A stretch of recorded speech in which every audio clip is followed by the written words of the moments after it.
I am Chris Elliott, Professor of Food Safety at Queen's University, Belfast. And you're actually the reason why we're here today, so thank you for coming to Birmingham. Just actually, what made you think coming to Birmingham to talk to all these people made sense? It's been a wonderful opportunity to meet with a completely different range of stakeholders in safe food supply systems. I've talked to many people from different companies, from governmental organisations, but to talk to a large group of people who all have a common interest in having a safe and secure supply chain for a city has been very, very interesting. Big part of your job has actually been to eavesdrop today, just listen to what troubles them or what interests them. What's stuck in your mind? The range, the diversity of people that were here today was a surprise to me.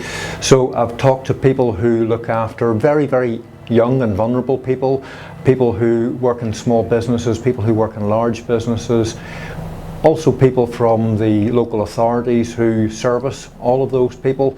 So it's the connectivity, I think, has been really interesting. People talking about common issues but from so many different perspectives. One thing that I keep finding that at local government level and also at police level is everybody's trying to figure out at what point it's their job to step in. And is there a gap? Is there a gap that isn't really covered yet? The point that you make about a gap is absolutely correct. Because as a country, the UK, we are not joined up yet in how to deal with food crime. Because it is only something that has really been talked about since the horsemeat scandal. In fact, I termed the phrase food crime to try to get people to talk about it more, to take it more seriously, and it's having that effect. But people talk about something that's very trivial and it's not really criminal activity.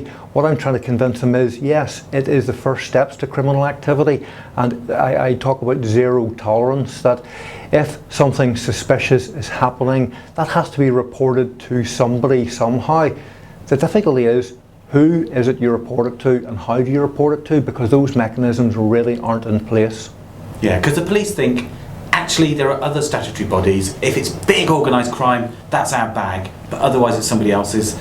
It's really interesting. It feels like, as human beings they can see a gap, but in their job doesn't quite cover it. Yeah.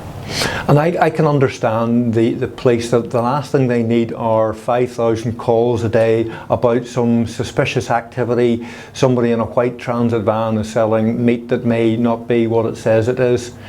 And that isn't the job of the police force. That has to be the job of local authorities passing information to central authority, who for us in the UK is the Food Standards Agency.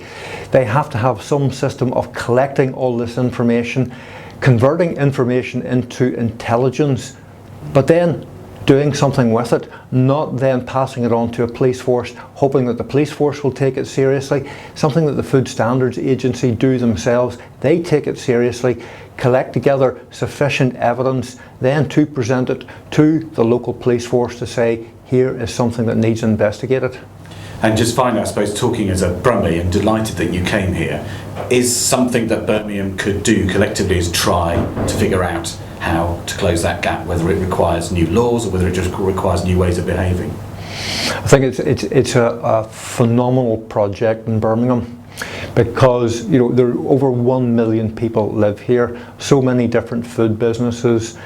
How Birmingham comes up with potential solutions will be of great interest right around the country, because that's what we need now, is not for central government to come up with solutions because they don't have too many.